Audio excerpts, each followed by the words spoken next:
بسم الله الرحمن الرحيم. إنا أرسلنا نوحا إلى قومه أن أنذر قومك من قبل أن يأتيهم عذاب أليم. قال يا قوم إني لكم نذير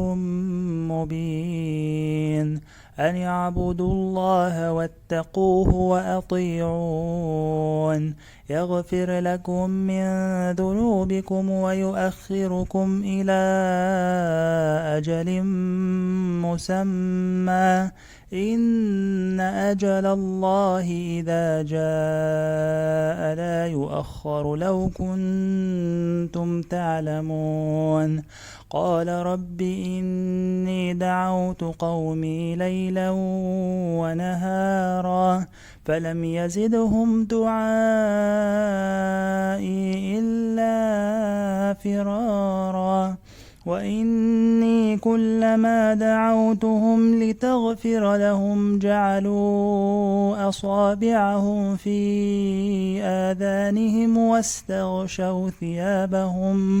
واستغشوا ثيابهم وأصروا واستكبروا استكبارا ثم إني دعوتهم جهارا ثم إني أعلنت لهم وأسررت لهم إسرارا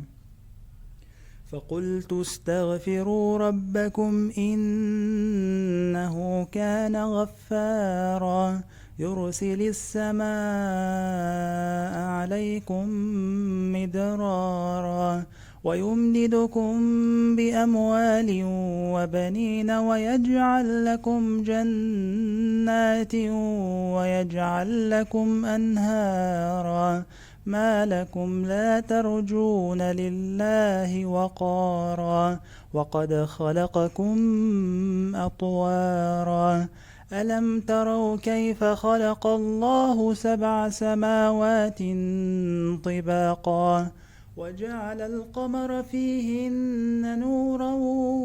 وجعل الشمس سراجا والله أنبتكم من الأرض نباتا ثم يعيدكم فيها ويخرجكم إخراجا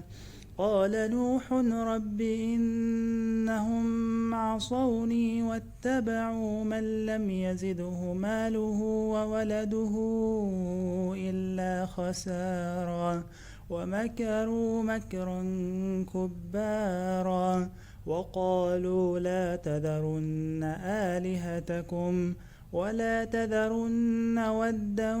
ولا سواعا ويغوث ويعوق ونسرا وقد أضلوا كثيرا ولا تزد الظالمين إلا ضلالا مما خطيئاتهم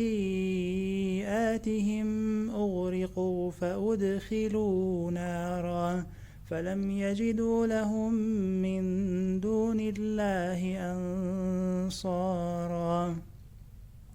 وقال نوح رب لا تذر على الأرض من الكافرين ديارا إنك إن تذرهم يضلوا عبادك ولا يلدوا إلا فاجرا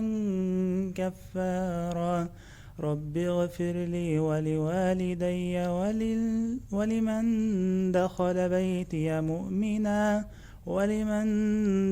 بيتي مؤمنا وللمؤمنين والمؤمنات ولا تزد الظالمين إلا تبارا.